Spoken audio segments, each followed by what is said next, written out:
Hello and welcome back to JLXP. Somehow, I look much more positive than Mark, even though our last weeks have been very different. They've been very different. For those of Really? you, I yeah, feel like okay. I was So gonna say I feel like oh god, it's the lag. Oh no. what? Can you not hear me? No, I can't. It's just Okay. the now that we're not in the same room, it's a disaster. Oh, it'll be fine. It'll be fine. Where it's like, okay. So for those of you who have wondered where JLXP has been, if you don't follow me on Twitter, I tweeted that I tested positive for COVID. So I can just tell the whole story here of what's happened in the past week. I was on show on shoot, it would have been Thursday with Vedius and Dracos, and then Mark and I did a podcast after that as well, and everything was fine. That was just like a play-in day. I felt a little bit off on Saturday morning when I was scheduled to be on show again with Dracos and Goldberg, and I did a rapid test at the studio, was negative, but just like wasn't feeling it after 2 games, so I went home. And that was supposed to be it for MSI. Like all of us, like me and Mark, were supposed to be flying out on Monday. But then on Sunday, when I went to get the COVID test to leave, it was positive. And what that means here in Germany is that at least 7 days in like hotel room isolation or like home isolation. But if you're a tourist, it's a hotel room. And then you can't leave until you test negative. I actually did get like relatively sick, but like feel good now, but I'm still testing positive. So we're doing the show from here. That's the road. Yeah. How's your week been, Mark? It's been decent. I somehow did not get COVID despite being in a hotel room 4 feet away from you recording a podcast. We're both So vaccinated and boosted. I'm pretty sure I got it on the flight over when I was trying to math it out. Because apparently you're most contagious 1 to 2 days before you show symptoms, which makes sense how Vedius has it. There's a high chance that I'm the one who transferred COVID to Vedius, but you'll never know. There's no way of knowing for sure. sabotaging the European casters. Good job. I got home. Just been doing regular league content, so I did blame game stuff like that, and just like had a decision last night about if I wanted to actually watch the games live Yep, and do this. I ended up choosing to do it, so that's why I look like shit. we're thankful. Well, I just normally I kind of look bad when I just record at home, but especially after not sleeping for the night. So Okay.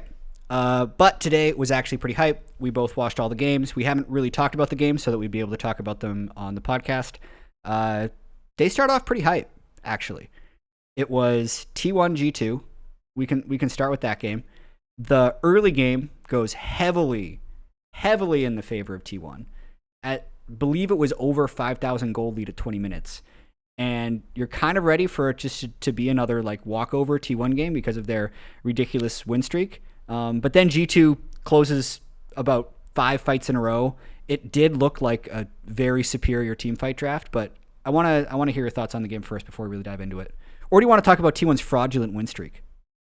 I'll end on fraudulent win streak. Okay. For now, let's give Okay. G2 their due because I tweeted out around, I think it was like 17 minutes. When you're talking about this like massive gold lead, I tweeted out like, oh, it's too clean, like boring game. Why did I stay up for this kind of thing? And then immediately after I tweeted that was the top lane fight, which like owner popped off on. But Oh, right. I Yeah. think That was the first close fight where owner thought, like, we thought, oh, this was maybe the moment where G2 would turn the game around. But, oh, no, owner with Viego getting like a triple kill. it was crazy how well he played that fight and like actually using stolen champion abilities well and not just mashing his keyboard, which sometimes is enough on Viego. But I think what stood out to me about that fight was it wasn't super well set up for G2. It was well played, but not like the ideal fight. And it still required heroics out of owner, 5K gold up to actually win that or like go even in that fight. So I was like, wait a minute. That was the fight where I was like, okay, this game is not settled at all unless T1 can like really work them around the map. And they almost did, but I think their side lane never really got ahead. So like Broken Blade actually had, I think, the best performance on the team, I would argue. Like getting the flash despite his bot lane booming. He got no resources, forced flash versus the Kennen, made a bunch of big plays in the team fights. And just like because he was immovable in the side lane, I was like, they should probably win this game from here. Yeah. The thing, I mean, whenever there is a big comeback like that, there'll be one larger point on the day where I thought like scaling team comps actually ended up looking really good. This would be one of those games. But secondarily, the thing that impressed me about G2 was how aggressive they were willing to play while behind. So like any comeback ultimately comes down to like the point of winning a fight while behind. So this would be like, it was after obviously the Viego fight in the top lane. It was when they were just kind of hanging around in River and kind of T1's blue buff area, and they burned all the cooldowns to kill Keria. And like that general fight was to me like the big turning point of the game. What did you think of Caps Yasuo's wind walls? There was a lot of talk about that. I was listening to some of the live views, and they were saying like how incredibly good they were because of like basically in a weird way him not using it was the most impressive thing, and then when he did use it, it was always at the right time, but he was like never blowing it early. The one that stood out to me was like just mechanically the most impressive. I think the Viego was stealth, and he like the Viego shot the stun out, like not that far away from him, and he blocked it. And I was like, oh shit, that's pretty good. He had it just like, and like I think it also blocked some wild cards too. Like it just felt like every time he windwalled, it was getting a lot of value. So like, yeah, he I think is the best performing player in the tournament, which then you can make the case he's the best performing player in the world right now. And it feels like he's been hot for like 2 months, which is weird. Yep. It is weird, but it also isn't. I talked a lot about like when G2 made the playoff run, I was like, oh, actually it's just the fans that are making him try again. And like it continues to be the one change from when he wasn't playing well to like literally they haven't lost a game since fans have been back is what it feels like. Kadril mentioned that he did an interview during COVID where there's no fans, saying that he really struggles to focus without fans. And, maybe there's this thing where Caps is actually just, if there had been fans the last 2 years, we'd be talking about a whole different legacy. It's obviously an overreaction, but it's like a little bit true. If Reckless G2 happened with fans, they would have been amazing. We would have seen a whole different timeline, actually. You have no idea what would have happened. Like Reckless wouldn't even be on K-Corp right now. He'd just be, I came here to win worlds, and I will. Like if there were fans, he was right. That's what we've learned. Just got boomed by COVID. Unlucky.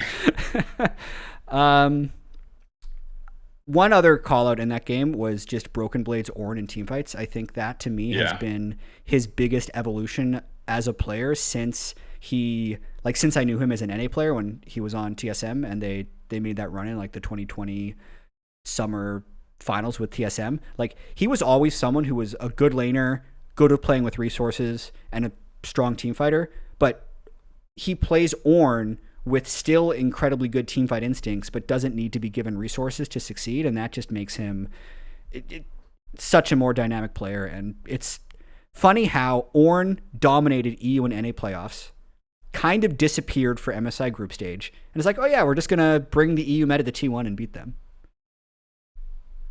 Yeah, it was also funny because we did on the Dive 4, we had like some of the balanced team on designers and stuff, and they were talking about like, oh, are we gonna nerf Ornn because it's super high prio and like winning a lot in NA and EU? Like, maybe not. But now it's like, maybe it's just gonna dominate internationally as well if G2 is the best team in the world. On the Broken Blade point, I feel like he also can lose lanes. Like even against Impact, they went back and forth a little bit, and in the second game of the day, Bin fucked him up a little bit. But I think what impresses me about him is even when things don't go well, he still is able to contribute in team fights. His Vladimir didn't carry, but like bought zone and like didn't just become invisible, which can sometimes happen.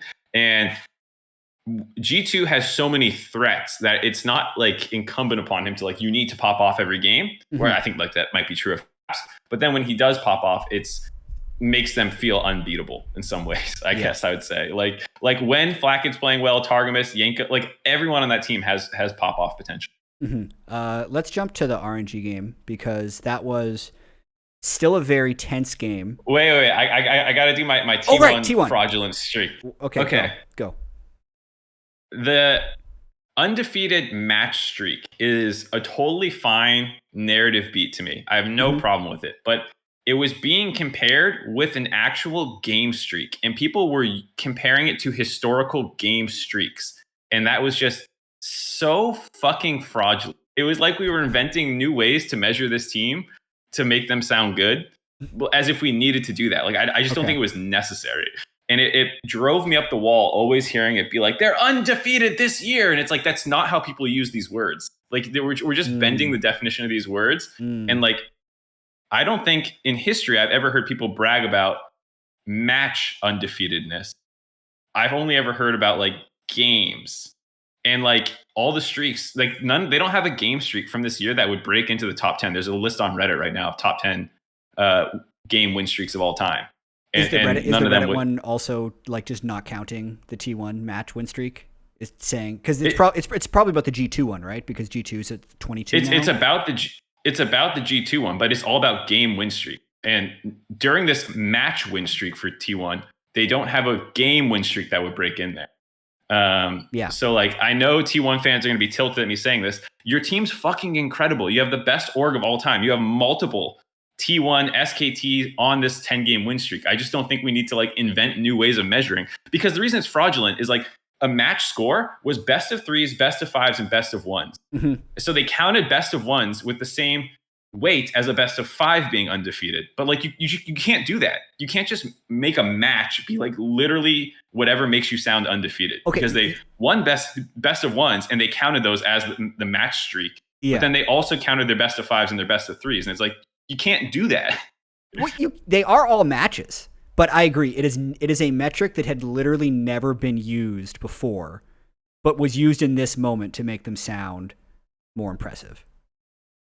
Yeah, it just didn't need to be done. It was like you could hype them up in so many other ways, and I tweeted out a screenshot of G2's match history compared to T1's match history, and like G2's is like just insane. It's gonna be a lot more green. Because it's actually a game win streak. It's actually a game win streak, which is harder. If you just like, even if you don't understand why this might matter a little bit to me as a math nerd, is like mathematically, if one person wins 22 times and it's like there's even 60 or 70% favorites, it's like 0.3% chance that happens. Like, and so for G2 to rip off this insane one, even if you're going to tell me LEC's competition was weaker, you're trying to build up T1, I don't care. I'm just saying that like, when you're comparing things, you have to compare them equally. So you can't compare G2's game streak to T1's match streak. T1 had won like 9 games in a row because they dropped a game in the finals to Gen G. Yeah, and T1 was like 42-8 in spring in LCK. Like their undefeated matches ended up being 42-8 in a game score. So in that way, like I agree, that's not even close to like 22-0 right now. Yeah. G2 has half as many wins with no losses, and that's my only point. For the sake of like how you do stats, it's not a fair comparison. So the only reason I'm glad T1 lost is so that we can stop saying match streak.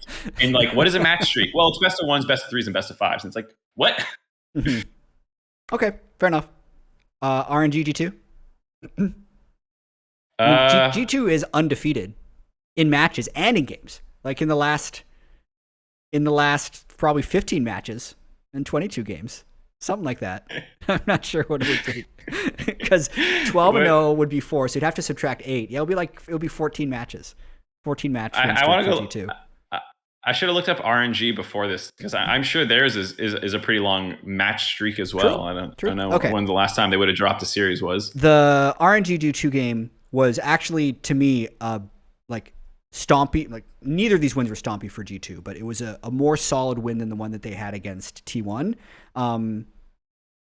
However, also was a very tense game because you're just never sure if they were going to be able to close it. This was Broken Blade's Vlad counterpicked into Bin's Gwen, where Bin's Gwen looked like it was going to take over a lot. But then something that G2 has done really well in both of these games is like marking the carry that's trying to flank them in team fights and just killing that guy before the fight starts. And that's what they did to Bin like over and over again in this game that I thought was really impressive. But do you have any other like larger thoughts on the game? That was my big one. I tweeted about that one. You stole my thought. Nice. So I think the other thing is Flackia just being an absolute fucking monster in that game. True, because Kaisa was super good. Yeah. And I think that's one of the reasons that the top side, like game 1 against T1, bot side had issues, top popped off. This game, top side had some issues, bot lane popped off. And I think that's what makes G2 look super legit. And Caps is just also insane. His Zoe was so fucking gross. I might trigger some G2 fans here, and I like really don't mean to, because I agree. Flackia Flackett has been like super good. Their bottom lane I thought was a weakness coming into the tournament. It has not been. But do you know who reminds me of the most right now? It's an It's an NA player. Stixay. You're not going to say, oh, what? Okay. Yeah. Okay, maybe this won't trigger G2 fans, but like I remember it will. 2016 MSI when Stixay was just like this. He's the guy who replaced Doublelift and wasn't really doing anything in NA. But then COG just like popped off a bunch of games in group stage. They went like 7-3, and we had all these interviews of these international bot lanes being like, yeah, Stixay's really an impressive player. And NA was like, holy shit, this guy is going to take over the world. But that to me is kind of the moment that Flackett is having right now, where like right now he looks like a top 80 carry in the world, even though he didn't look like that at all domestically. The question to me is going to be like, how can he sustain this? I don't think it's fraudulent or anything. I think he's good, but the parallel, what do you think? Him in 2016 Stixay. So I think what you're saying makes sense, but people are going to hate it because what happens with Stixay for the next 6 years after that little run. But for people who are not around, it is true. Stixay replaced Doublelift, Flackett replaced Reckless. You know, like people were not super hot on CLG. They go on an incredible run. They make MSI finals. They were like leading the meta. They finished number 1 in group stage. Like they legitimately looked like one of the best teams in the tournament. Yep. And then they made it all the way to finals. They made it to finals. Stixay was really good. His Caitlyn was good. His Kalista was good, I think, if I remember correctly. Maybe it was Ezreal. Yeah, it was a lot of Caitlyn, and it was also like Aframu playing range supports like Soraka and Morgana and stuff when everyone else wasn't. So they were just kind of winning lane partially because of team comp. Yeah. So, I mean, like, I get it. But I do think it's a comparison you make, but I'm gonna like drift out of frame as you make it. If you're gonna drift, you can drift out of frame for my T1 rant about the win score because that's gonna trigger T1 fans. I'll drift out of frame for your G2 triggering. Question for you on G2, and all these are just gonna come across as like biased somehow. But do you think their 2-0 today was more because like they're just flat out better and they outplayed T1 and RNG, or because they are ahead on draft and like they just were playing better champions in draft and Dylan Falco just like super smurfed? I can say a little bit of column A, a little bit of column B, hopefully. I think so too.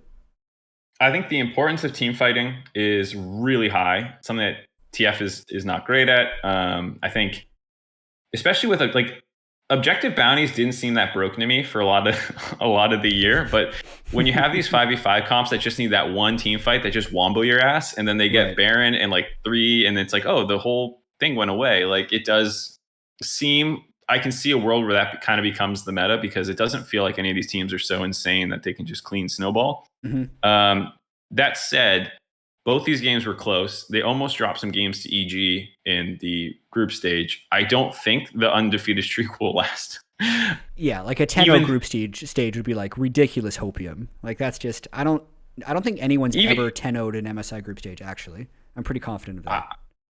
I don't think so. The best I can remember is IG 2019 9-1, and they had one happy game, and then they like got angry and shit on everyone for the rest of it. I think it was their first game they might have dropped. And I think T1 was like 8-2 or 9-1 because they've won like 3 MSIs. They've had a couple really good, but none of them have been 10-0. Yeah, I don't think so. Yeah, I agree that it's a little of column A, a little of column B. Just the level the Caps is playing at, specifically, well, in lane is one, but more so in team fights. He's just making these ridiculously aggressive, perfect, like split-second decisions consistently. And then when you add to the fact that they are drafting better team fight compositions than all the teams they're playing against, just what they did in LEC playoffs and what they did today has given them that edge. Because even if they fall a little bit behind in laning phase, they're so strong in team fights and also have the champions to do it that's what's allowing them to win these games. I agree. I think I definitely have a much stronger opinion of them after today than I did before. They're definitely right in that conversation of can they win MSI? Like that's a very realistic thing now. So it'll be fun to see. It's just clearly better than them would be an obvious no, but definitely can they do this again? Absolutely. Yeah, I think coming in, I think there was like this undercurrent of wanting to put them on the same threat level as T1 and RNG. RNG, but just recent history with Europe. Not people were saying like, oh, LEC's weak this year was a common thing here. A lot of people saying. So I think people were just a little bit afraid to put that to step out there. But Yeah. Caps looked insane in group stage too. Like most of the things that you're seeing now were also true in group stage, but because it was against NA and Osh, people were a little hesitant to believe it. Yep. But I think you can buy in now and be like, no, this is actually the level this team plays at. And if other teams don't step up or adapt, like they could win MS. And here's the other side of it.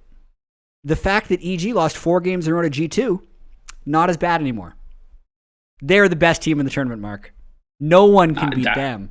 And think of how close EG came. I almost tweeted this one out. I think I held back on. I might have tweeted. I've been delirious. Okay. But I tweeted, of the teams at 1-1, or this is what I want to tweet, of the teams tied beneath G2, EG was the closest to beating them. We had 3 inhibs down. So realistically, even though we lost to RNG, yeah, by comparing ourselves to G2, we're the best. Second best. I was happy with how EG was able to beat the Buffalo. That was definitely if I think of years past, possible boom game. Like in the past, it's also felt to me like any day that G2 exceeds expectations, NA has to do the opposite. Like they have to fall under expectations in some way just to make it as bad as possible for the difference of the fan bases. So I was glad that they actually had like a very solid game against Saigon Buffalo. And would you rather talk about that game or the RNG game for EG first? I'm up for either one. Your podcast. Okay, I'll just keep going then. So I also thought they both if I compare the G2 versus SKT game and the EG versus RNG game, there are a lot of similarities, but EG is just not quite as good as G2. Yes. So they were very close to turning that game around. Like the turning point would have been the mid lane fight where Inspired gets the 3-man Diana ult that lets JoJo get the Yasuo knock-up, but then 2 stopwatches dodge 2 fatal blows from Danny's curtain call, and then after a stasis, one of his W's gets flashed, and EG ends up losing the fight and losing soul. But like, if a couple of those things go slightly different, they win that fight maybe 4-for-1, deny the soul, still have this wombo combo engage against a TF comp with Diana Yasuo, and I could see a path for them to win that game. G2 had a path to win against SKT, and they took it. EG just wasn't able to do that. But I actually think that game was actually quite close. And I'm not that sad about them losing to RNG. No, I think the fact that they snuck a Baron, they stayed proactive when you're talking about T2 doing that versus T1. It felt like the same thing there. And I think that they didn't play as well, and the draft gap also wasn't as big. I think the Braum was really annoying in a lot of the fights. Jhin did feel a little useless. I think Braum was really good into Yasuo, particularly. It's like if he goes in, he just can't get out. Yeah. So like, I think T1 versus G2, T1 had things that went in, but no way to actually peel. And so they kind of did the same thing in team fights, but T1's comp was just, or G2's comp was just way better at going in. Whereas they actually could kite back in the RNG game. Like Braum could stuff and engage a little bit, exhaust the Yasuo, stun him up and not die. But like you said, I think if they won that fight, deny the soul, they might not guaranteed win from there, but it felt like a guaranteed loss once the Mountain Soul was. Yes, that was definitely over. What's the schedule tomorrow? How do we? I'll look it up. Yeah, it's hard for me to grab on my phone right now. Tomorrow it opens with G2 versus EG, RNG PSG, T1 Fengvu. Or it says Fengvu still on Google. It's Saigon. Saigon, yeah. Yeah, PSG, EG, RNG, T1, and then Saigon G2. So okay, that's awesome. EG can go 1-1 again, or maybe beat G2. Maybe. And then there's also the RNG T1 game. Yeah. I was very actually like to be completely honest. I was surprised that EG lost all 4 games to G2. Like I thought they would get a quarter of the games. Now they're going for a 5th, but they still have to beat them in one. What are the chances? they should just mathematically win one. MSI, EU versus NA, every single time in group stage, except for 2015 when it wasn't a round robin. But from 2016 onwards, North America has beaten G2 in one of the games. Sometimes we lose a tiebreaker later. We've 2-0'd them before. We've always won a game. And so to go 0-4, I think was disappointing. And I think you can be sad, even if now G2 is like, no, we're the best team in the tournament. Yeah. You still want to be able in one of 4 games to take a game off them, especially when, like we said, G2 is not like immaculate. They did throw at Baron. We had triple inhibs. So it was a little disappointing. Will we get 0-6 by them? That would be a fucking knife in the back. So it I only hope that takes doesn't 2 happen. more. Yeah. They're already 4-6 of the way there. And then, I mean, maybe think about it as well. Worst case, it could be 9. It's possible. With a tiebreaker? Well, no, because like the way these group stages always work the best is because of you 5, can still make it into the bracket stage. And normally it's like, in so many of these tournaments, it's LCK, LPL 1-2, EUNA 3-4, so they never meet each other in semifinals. But if G2 actually gets like the 1 seed, and NA gets in there as 4, because ultimately the competition that I've always seen in order for NA to have like a good MSI is they have to do better than LMS, which is now the PCS, and they have to do better than whatever the 6th seed is, which is going to be the Buffalo. So if they go 4-6 and go 2-0 against the PCS and 2-0 against Saigon Buffalo, they're into the semifinals. And like anything can happen from there. The year that G2 won MSI, they were 5-5 in group stage. And actually, Team Liquid was 4-6, which was the same as like pretty much any previous year where they hadn't made group stage. But the difference was the year that Team Liquid made it all the way to finals, Flash Wolves went 3-7 rather than being like a 7-3 or 6-4. So the biggest competition is actually the second game of the day for EG, even though what all eyes are going to be on is EG versus G2. The PSG and Fengvu, God, it's tripping me up because it's in front of my face on Google. Saigon. Get out of there. Are the most important games. I close that tab. Those are the ones that are actually, they're not what you want to watch as an NA fan, but they're the most important ones. So I think from what we've seen, the EG should be able to handle them. I think EG, unlike some of the other North American representatives, we don't feel like the moment is getting to them. With the lone exception for me being Danny, to talk about the game earlier today. I think there were times where I was watching him just like miss uncontested CS in lane. Yeah. There were 2 chase down sequences on his Ezreal where he shows up late to the fight and is like so close to just wiping the enemy team, but he actually gets no kills, or maybe he gets like 1, you know? And those are the plays in playoffs for EG that allowed them, that he got those insane team fights, would get hella fed and then hard carry the game. He hasn't been able to do that at MSI yet. And I don't think, EG might be able to beat Saigon and PSG with him playing like that. But he does need to be able to find these fights that he was finding in NA again if they actually want to seriously contend, which I know is a long shot, but like, to me, this is Vulcan's play was one of the big like gaps from what was happening in North America, as well as Danny's like late game. I thought Inspire was fucking crazy though. His Viego play was so good. Yeah, Inspired is good. I think Vulcan is playing pretty well. I also think Impact he's a little worrisome to me when he's like, if he needs to win these like skill check Jax versus Gwen matchups, that's never really been his strength. If they can find, it's going to sound dumb, but like find a way to pick more Ornn, or even get him on something like Vladimir, right? Like just get him on things that even if you're down 10 or 20 CS, you can still outplay the other team in team fights. Because to me, his strength has always been like he's so good at playing the map, understanding the game, and winning team fights. But like skill checking Bin, I just don't think is going to happen consistently. So I want to, that's happening like more than I want. And his laning hasn't looked super good to me. Yeah, it's been hit or miss. I think there's times where he also doesn't get supported by the team because I just don't think EG Snowball topside has ever really been the play. So like in that Jax game, they hovered around him but never actually really made anything happen. And like TF ults were going bot lane, and it didn't, like, if the game plan was TF Jax counter picks shit on topside, they didn't execute it. Yeah, and I was like, the camera was top lot of the time. There just weren't situations there. Like he wasn't setting up situations for people to come in and do good things.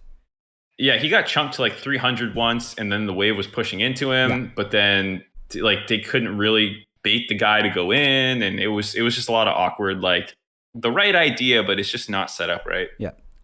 Do you have any other rants, or is that it for day one? I think that's mostly it. Who do you think's better, T1 or RNG? Oh, good topic. I think it's T1, but I saw this weird prediction graphic. I wish I could remember what it was from. It was some like random tweet, but it was basically a bunch of EU players. There was like 5 or 6 EU players, and they gave their daily MSI predictions. And only one of the players predicted G2 to beat T1. So it was like 1 G2, 5 T1. And then against RNG, there were 6 G2 predictions. So I was like, huh. Do people think T1 is that much better than RNG? Because I was thinking about this as well. Normally, I would say no, unless we're saying that the quarantine play for them is going to hamper them that much. I think what it honestly is the narrative.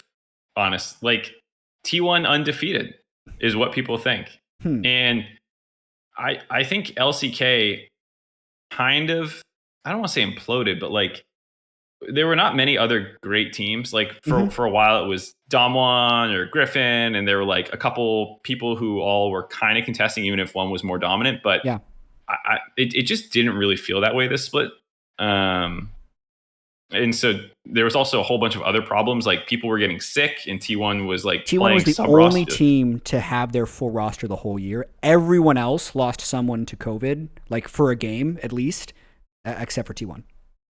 Yeah, and like not to say that they weren't the best team in Korea, they were, but like I think Korea as a whole was probably a little weaker this split. T1 is really good. They are they could win MSI, and I would not be surprised at all. But I do think the undefeated match streak overshadowed some of the reality of the situation.